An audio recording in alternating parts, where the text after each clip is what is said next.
So the Cardinal from Argentina, and now Pope, with the chosen name Francis, about to address the crowd that's gathered outside of St. Peter's Square.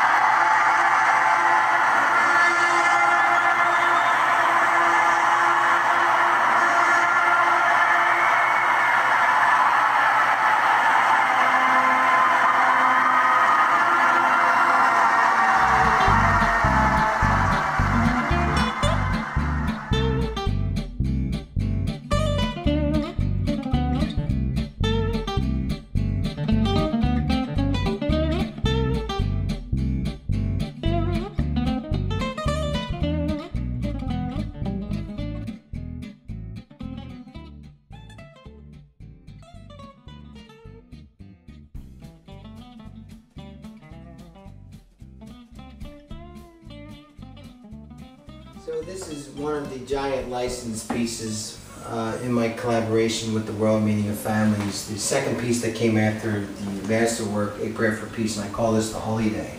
And the first thing that happened very naturally after I painted it is that I really compared it to a reach of a Renaissance masterwork of Da Vinci or Michelangelo or Raphael, the Annunciation, where you see the angel Gabrielle extending her arm and pointing, I believe it might be to Mary or Joseph or another group of people. I have to go back into my art history book and remember it. But what it is here is my vision of trying to capture the moment that Pope Francis arrives on the Parkway in front of 1.5 million people, in front of the iconic Greek Acropolis, the Pantheon that is of the Art Museum. And when they usually have a show of Van Gogh or Picasso, the banners are there, so it says Francis. Maybe it's not proper enough, maybe it should say Pope Francis or Papa Francisco, but the typography worked well, so that's why the artist put just Francis there. There's actually a world meeting, a family flag right here, and I don't even know if they recognized it. And not subliminally, but softly in the background are these doves, and it's really supposed to create a halo of doves. There's a few more to the right, and I did not want to punch them too much as far as color, because it would have then took the piece almost into some sort of surreal pop whimsy atmosphere composition.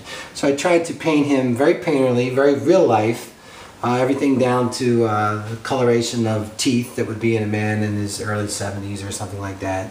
Paying very close attention to the skin tones and the folds in the hand. Again, I think the extremity in a painting can really tell so much.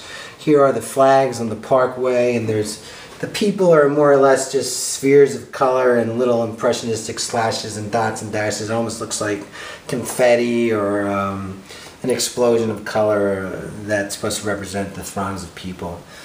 The continents are seen in the background, the United States, which is North America, South America, and then parts of Africa on the right. So this is the Pope, just that one moment at the beginning or the end when he's either saying hello or goodbye, which is kind of the same thing. And this is the actual cross that I believe that he wears all the time that the Vatican made for him. And this is Pope Francis's cross.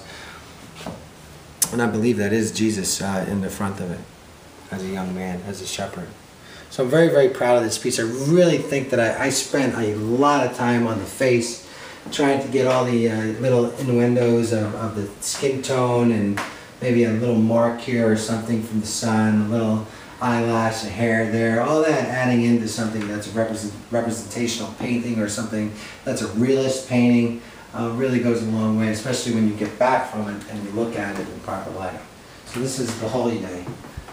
Celebrating Pope Francis's arrival to our beloved city of Philadelphia and the United States of America to be shared with the world.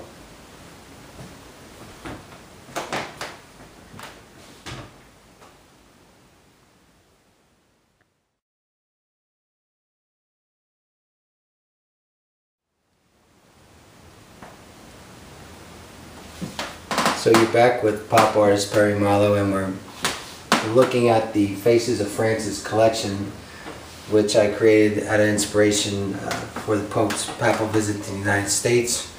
My wife inspired me to create them, but in particular this afternoon I'm going to discuss and talk about the technique involved in painting oil on linen and the colors and the compositions that I chose to create these pieces. this frontal piece, which is a 48 by 36 oil on linen, has a lot of beautiful hues, especially in capturing Pope Francis's skin tones. He's a older man, older gentleman, and he's not someone that probably worships the sun. So it was very not tedious, but important for me to capture the right value of his skin tone. And when working on these flesh tones, there's a lot of colors put in there. There's obviously white, which is opaque a lot for mixing, and there's actually blues in here, and reds, and a plethora of siennas and ochres and umbers to keep playing around and getting these tones. You could see violets and lavenders in here, creating the shadows and softnesses within his face. To me, capturing a portrait, which I specialize in, it's all about the eyes. And when I make a portrait, when I create a portrait, I really focus on this first, because once I got that right, the rest comes easy. The proportion, and more importantly than the proportion, although that is very important, is finding those little nuances in the eye itself, where that highlight is, where it's dark, where it loses a line, how that brow peaks or turns or bends, and you know, a lash or a wrinkle or something.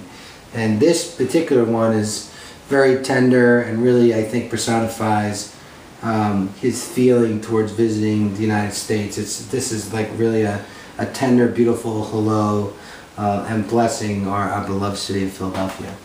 If we come over here, this is the masterwork that I did called A Prayer for Peace of Pope Francis, that was licensed by the World Meeting of Families and will be shared to the entire world. And again, to me, the extremity of the hand in this painting, if you took it away and it wasn't there, you would just have this profile. And the extremity that causes the expression, that tells the story.